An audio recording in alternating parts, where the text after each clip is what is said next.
எந்த நாட்டினுடைய அணு ஆயுத கப்பல் இப்போ ஈரானை அட்டாக் பண்ண வந்துகிட்டு இருக்கு? அமெரிக்காவினுடைய மெகா சூழ்ச்சி என்ன?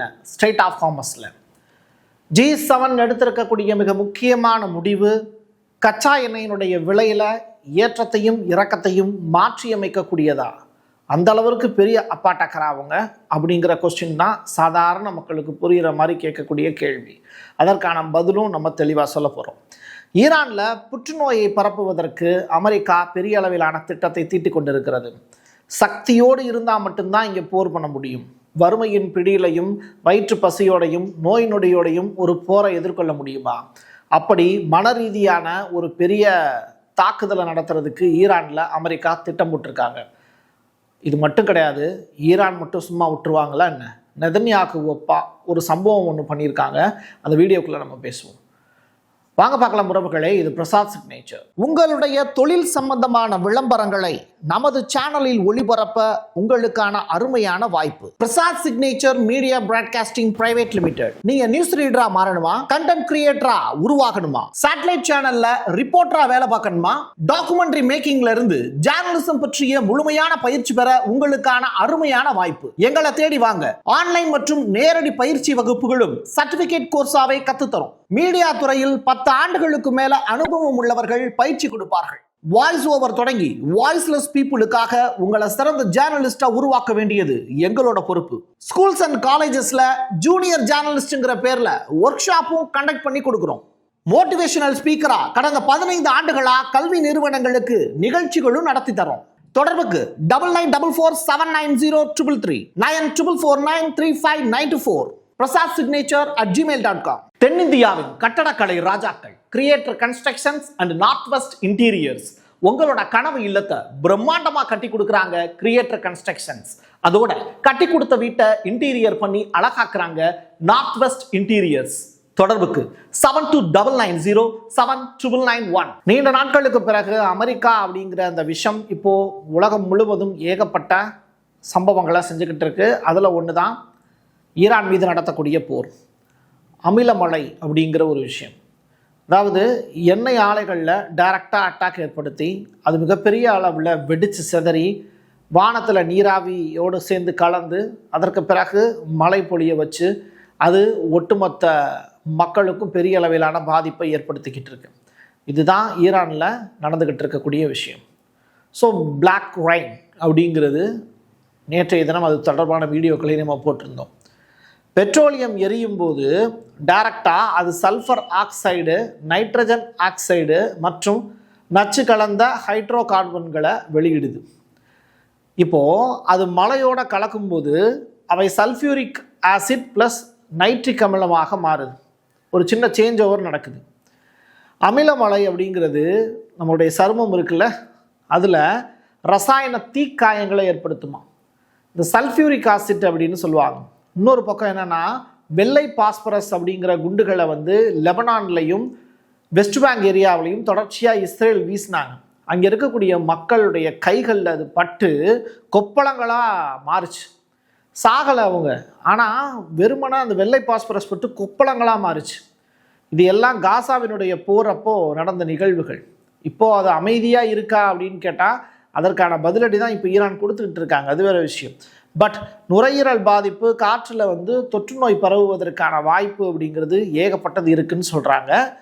புற்றுநோய்கள் குழந்தைகளை ஆட்கொள்ளும் அப்படிங்கிற எச்சரிக்கையும் விடப்பட்டிருக்கு. இது ஐக்கிய நாடுகள் சபை ரொம்ப அமைதியாக பார்த்துக்கிட்டு இருக்காங்க. WHO உன்னிப்பாக கவனிச்சுக்கிட்டு இருக்காங்க. ஆனாலும் அவங்களால எதுவுமே செய்ய முடியல. காரணம் என்னென்னா, ட்ரம்ப்புங்கிற ஒரு பெரிய ஏகாதிபத்தியத்துக்கு எதிராக எந்த ஒரு நாடுமே அமைதியாக தான் இருந்தாகணும் போல். எதிர்த்து சண்டை போடக்கூடிய ஹீரோ ஈரான் மட்டும்தான்.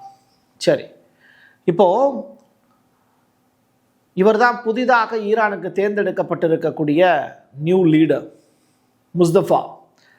அவருடைய தோளில் கமினியவர்கள் ஆவி டைரக்டாக ஆசீர்வதிக்கிற மாதிரியான ஒரு காட்சி ஒன்று நெட்டில் பயங்கரமாக வைரல் ஆகிட்டு இருக்கு. ஏன்னா இன்றைக்கி தான் அவரை நியூ லீடர்னு அனௌன்ஸ் பண்ணாங்க. பட் நம்ம 3 நாளைக்கு முன்னாடியே என்ன ஏதுங்கிற விவரங்கள்லாம் நம்ம சொல்லியிருந்தோம். அவர் தான் சூஸ் பண்ண போகிறாங்கன்னு. இப்போது நெதன்யாகுவினுடைய வீடு இருக்குல்ல, அது டெல்லவீவில் பற்றி எரிஞ்சுக்கிட்டு இருக்கு. அது தொடர்பான காட்சி ரொம்ப கோரமாக இருக்குது. அதனால் அதை காட்ட முடியல. பட் அவருடைய வீடு வந்து எரிஞ்சுக்கிட்டு இருக்கிறது மாதிரியான காட்சிகளை பார்க்க முடிஞ்சுது. ஜஸ்டின் இப்போ தான் வந்தது அந்த செய்தி. அதற்கு பிறகு இப்போது ஒரு வீடியோ ஒன்று ஈரான் வந்து வெளியிட்டிருக்காங்க.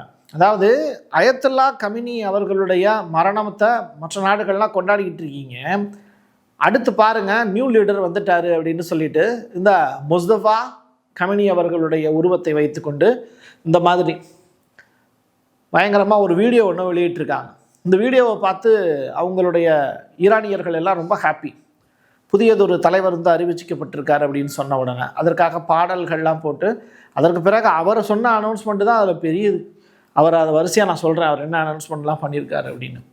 அதாவது இன்றைக்கி நைட்டு பூரா நான் அவங்கள தூங்க விட மாட்டேன்லாம் சொல்லியிருக்காரு. யாரை பார்த்து? இஸ்ரேலை பார்த்து. அமெரிக்காவினுடைய சமீபத்திய சக்தி வாய்ந்த தொழில்நுட்பம் கொண்ட 5வது தலைமுறை போர் விமானம் இருக்குல்ல, அது டெஹ்ரானுக்கு எதிரான முதல் கூட்டு தாக்குதலில் ஈடுபட்டுச்சு. அப்போது ஈரானிய ஏவுகணைகளால் அதை குறிவைக்கப்பட்டுச்சு. உடனே பயந்து போன அமெரிக்க விமானி எஸ்கேப் ஆகிறதுக்கு ட்ரை பண்ணார். கடைசியாக என்ன ஆச்சு அப்படின்னா, அந்த ஐடிஎஃப்னுடைய விமானி வந்து நேரடியாக அதை பதிவு செஞ்ச காட்சிகளும் இருந்தது. இது எப்படி சொல்கிறது, காட்சிகளாக பார்த்தா தான் புரியும்னு நினைக்கிறேன். பார்த்துடலாமா?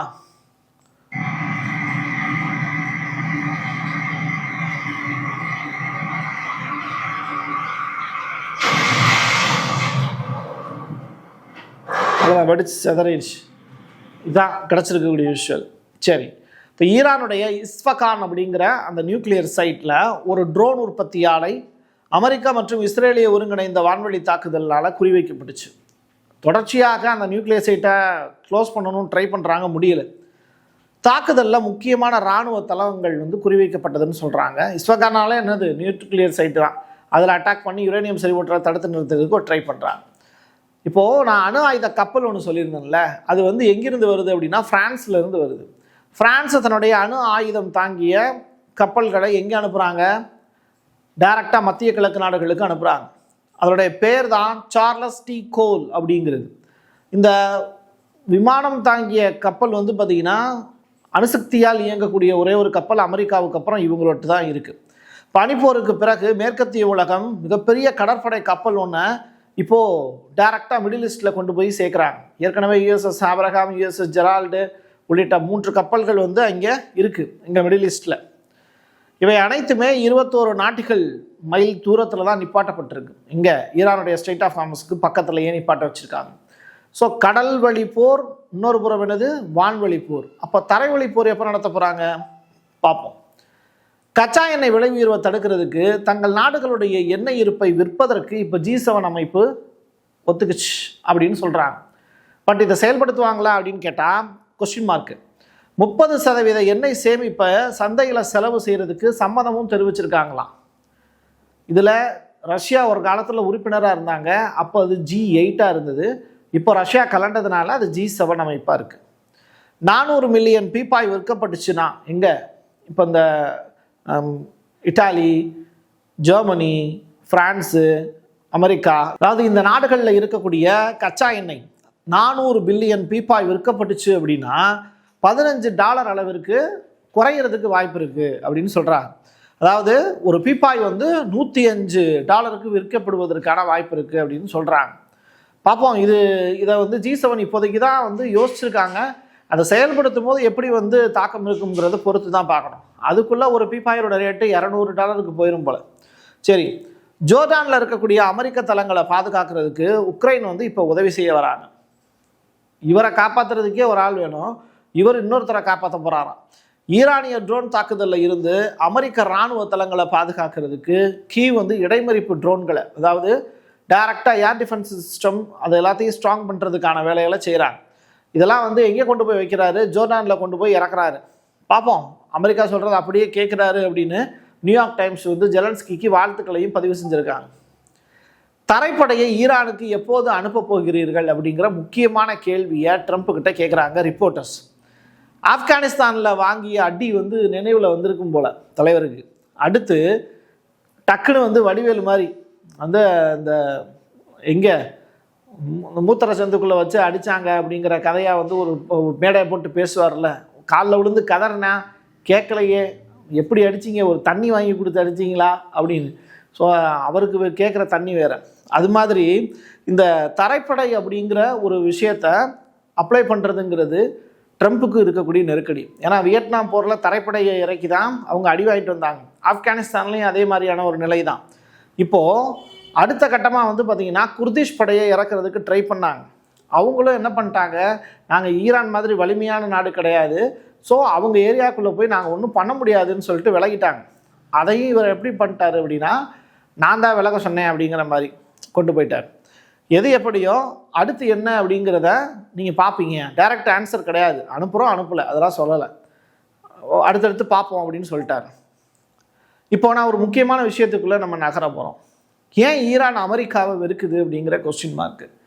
சிஏஏவினுடைய மிக முக்கியமான அதிகாரிகள்லாம் ஒரு காலகட்டத்தில் ரொம்ப சூப்பராக இயங்கிட்டு இருந்தாங்க. அப்போது ஒரு முழு நாட்டையும் 3 நாட்களில் சிஏஏ எப்படி அழிச்சாங்க அப்படிங்கிறது தான் கடந்த கால வரலாறு. அதை நீங்கள் கொஞ்சம் தெரிஞ்சுக்கிட்டீங்கன்னா அடுத்து என்ன செய்ய போகிறாங்கங்கிறது எளிமையாக உங்களுக்கு புரியும். 1951ஆம் ஆண்டு ஈரான் வந்து முகமது மொசாடக் அப்படின்னு சொல்லிட்டு ஒரு வழக்கறிஞர், 69 வயது வழக்கறிஞரை தேர்ந்தெடுத்தாங்க. ஆனால் அவர் ஏகப்பட்ட விஷயத்தை செய்வார்னு அப்போ அவங்க எதிர்பார்க்கல. ஈரானுடைய எண்ணெய் வளங்கள் ஈரானுக்கே சொந்தம் அப்படிங்கிற ஒரு முடிவை அவர் எடுத்தார். கடந்த 40 ஆண்டுகளாக ஈரானிய மக்கள் வறுமையில வாடினப்போ இவர் எடுத்திருக்கக்கூடிய முடிவு இன்னைக்கு ஆப்பிரிக்காவுக்கு கூட வெளிச்சமாக மாறி இருக்கு.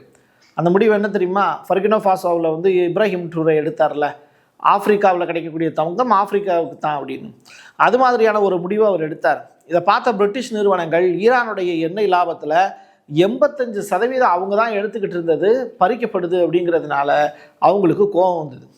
உடனே என்ன பண்ணுறாங்க, மொசாடக் நாடாளுமன்றத்தில் நின்று அவர் ஒரு ஸ்டேட்மெண்ட்டு சொல்கிறார், நாங்கள் அதை திரும்ப பெறுகிறோம், எங்களோடது எங்களுக்கு தான் அப்படின்னு சொல்லிட்டு ஒரு ஸ்டேட்மெண்ட்டு. இப்போது 85% பிரிட்டன் எடுக்குது அப்படின்னா அதை பூரா எங்களுக்கு கொடுத்துருங்க அப்படின்ட்டாங்க. அவர் எண்ணெய் வளத்தை அரசுடைமையாக்கின உடனே பிரிட்டிஷ் சுத்திகரிப்பு நிலையங்களில் ஈரானுடைய கொடிகள் வந்து பறந்துச்சு. இதை பார்த்த பிரிட்டிஷ் படம் சும்மா இருப்பாங்களா, அமெரிக்காவை துணை கூப்பிடுறாங்க. அப்போது டைம் அப்படிங்கிற இதழ் வந்து அதை கொண்டாடி ஒரு நாட்டை இவ்வளவு சூப்பராக அவர் வழி நடத்துகிறாருன்னு சொல்லிட்டு அவருக்கு சிறந்த மனிதருக்கான பரிசுலாம் கொடுத்தாங்க. இதெல்லாம் பார்த்துக்கிட்டு இருக்கக்கூடிய இங்கிலாண்டும் அமெரிக்காவும் ஒரு பிளான் ஒன்று போடுறாங்க. பிரிட்டன் பல மில்லியன் டாலர்களை இழந்ததுனால ஆத்திரமடைஞ்சிச்சு. அமெரிக்கா கிட்ட போய் மொசடக் வந்து கம்யூனிசத்துக்கு ஜாயின் பண்ணிட்டாரு, அவர் வந்து கம்யூனிசவாதியாக மாறினார்னா நமக்கு எந்த லாபமும் கிடைக்காதுன்னு சொல்லி ஏற்றி விடுறாங்க. உடனே அந்த பொய்யை வந்து சிஏஏ நம்பி 1953 ஒரு பெரிய மாற்றத்துக்கு பிளான் பண்ணி ஆப்ரேஷன் அஜாக்ஸ் அப்படின்னு சொல்லிட்டு ஒரு பேர் வச்சாங்க. இவரை தட்டி தூக்குறதுக்கான வேலையை செஞ்சாங்க. $1 மில்லியன் ரொக்கத்தோட டெஹ்ரானுக்கு போய் டிவி மீடியாக்கள் அங்கே இருக்கக்கூடிய மக்களை பூரா பிரெயின் வாஷ் பண்ணி பெரிய ப்ராட்டஸ்ட்டை ஏற்படுத்துகிறாங்க. இப்போ கூட ட்ரை பண்ணாங்கல்ல, அது மாதிரி. அப்போது பொய்களை பரப்பி செய்தி நிறுவனம் விலைக்கு வாங்கி இராணுவ டாங்கிகளை வீதிகளை இறக்குனாங்க. மொசடக் நம்பிய தளபதிகளே அவரை கைது பண்ணாங்க. இதான் இங்கே நடந்தது. ஈரானில் சொந்த நாட்டு மக்களே வந்து காசுக்காக அடிமையாக மாறினாங்க. 19 நாட்களில் ஈரானுடைய ஜனநாயகம் கேள்விக்குறியாக மாறிச்சு. அடுத்து பொம்மையாட்சியாக அங்கே ஷாக்களுடைய பரம்பரையை சேர்ந்தவங்கள ஆட்சியில் அமர்த்தினாங்க. இதை செஞ்சது அமெரிக்கா தான். எண்ணெய் மறுபடியும் வெளிநாட்டு நிறுவனங்களோட கைக்கு போச்சு. மொசாடக் 1967 வீட்டு காவலில் அவரை வச்சுருந்தாங்க. அப்படியே அவர் இறந்து போயிட்டார். சிஏஏ எதிர்பார்க்காத ஒரு விஷயம் என்ன அப்படின்னா, 1967 இருந்து 78 வரைக்கும் ஆடினாங்க ஷா பரம்பரையினர். 1979 ஈரானியர்கள் புரட்சி பண்ணி இஸ்லாமிக் ரெவல்யூஷன் அப்படிங்கிற ஒன்றை அந்த இடத்துல கொண்டு வந்து நிப்பாட்டினாங்க. அயத்துல்லா அலி கமினி அவர்களுடைய அப்பா அந்த இடத்துல போஸ்டிங்கில் வந்து உட்கார்ந்தார். இப்படி ஈரானிய அரசு உருவாக்கப்பட்ட வரலாறு, அமெரிக்க ஏகாதிபத்தியத்துக்கு எதிராக அவர்கள் செய்திருக்கக்கூடிய ராஜதந்திரங்கள், இப்போவும் அமெரிக்கா அதே மாதிரியான ஒரு நடவடிக்கையை ஈரானில் நடத்தி ப்ராட்டஸ்ட்லாம் பண்ணி அங்கே மக்களெல்லாம் கொலை செய்கிறாங்க அப்படிங்கிற மாதிரியான விஷயத்தெல்லாம் பரப்பி ஆட்சியை பறிப்பதற்கு திட்டமிட்டது.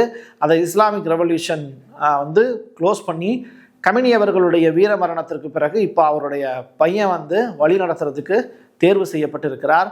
அடுத்த கட்டமாக இஸ்லாமிக் ரெவல்யூஷன் அப்படிங்கிறது ட்ரூ ப்ராமிஸ் 4 பெரிய அளவிலான வெற்றியை சுலைமானி அவர்கள் வகுத்து கொடுத்த ஆக்சஸ் ஆஃப் ரெசிஸ்டன்ஸை நோக்கி பெரு அளவிலான வெற்றியை நோக்கி போயிட்டுருக்காங்க. அதை நோக்கி அவங்களுடைய பயணம் அப்படிங்கிறது வீறு நடை போட்டு போயிட்டு இருக்கு. இதுதான் ஈரானுடைய கடந்த கால வரலாறு. இதை தெரிஞ்சுக்கிட்டீங்கன்னா தான் அடுத்த கட்டமாக ஈரான் எதை நோக்கி போக போறாங்க அப்படிங்கிறத உங்களால் புரிஞ்சுக்க முடியும். என் கையெழுத்து என் மக்களுக்கான உறவுகளே, மீண்டும் ஒரு பதிவில் சந்திக்கலாம். நன்றி, வணக்கம். உங்களுடைய தொழில் சம்பந்தமான விளம்பரங்களை நமது சேனலில் ஒளிபரப்ப உங்களுக்கான அருமையான வாய்ப்பு. Prasad signature media broadcasting private limited. நீங்க நியூஸ் ரீடரா மாறணுமா, கண்டென்ட் கிரியேட்டரா உருவாகணுமா, சேட்டலைட் சேனல்ல ரிப்போர்ட்டரா வேலை பார்க்கணுமா, டாக்குமெண்ட்ரி மேக்கிங்ல இருந்து ஜேர்னலிசம் பற்றிய முழுமையான பயிற்சி பெற உங்களுக்கான அருமையான வாய்ப்பு. எங்களை தேடி வாங்க. ஆன்லைன் மற்றும் நேரடி பயிற்சி வகுப்புகளும் சர்டிபிகேட் கோர்ஸாவே கத்துத்தரும். மீடியா துறையில் 10 ஆண்டுகளுக்கு மேல அனுபவம் உள்ளவர்கள் பயிற்சி கொடுப்பார்கள். வாய்ஸ் ஓவர் தொடங்கி வாய்ஸ்லெஸ் பீப்புளுக்காக உங்களை சிறந்த ஜேர்னலிஸ்டா உருவாக்க வேண்டியது எங்களோட பொறுப்பு. ஸ்கூல்ஸ் அண்ட் காலேஜஸ்ல ஜூனியர் ஜேர்னலிஸ்ட்ங்கிற பேர்ல ஒர்க் ஷாப்பும் கண்டக்ட் பண்ணி கொடுக்கிறோம். மோட்டிவேஷனல் ஸ்பீக்கரா கடந்த 15 ஆண்டுகளா கல்வி நிறுவனங்களுக்கு நிகழ்ச்சிகளும் நடத்தி தரோம். தொடர்புக்கு 9944790333 94493594 prasadsignature@gmail.com. தென்னிந்தியாவின் கட்டடக்கலை ராஜாக்கள் creator constructions and north west interiors. உங்களோட கனவு இல்லத்தை பிரம்மாண்டமா கட்டி கொடுக்குறாங்க கிரியேட்டர் கன்ஸ்ட்ரக்ஷன்ஸ். அதோட கட்டி கொடுத்த வீட்டை இன்டீரியர் பண்ணி அழகாக்குறாங்க நார்த் வெஸ்ட் இன்டீரியர்ஸ். தொடர்புக்கு 7299079991.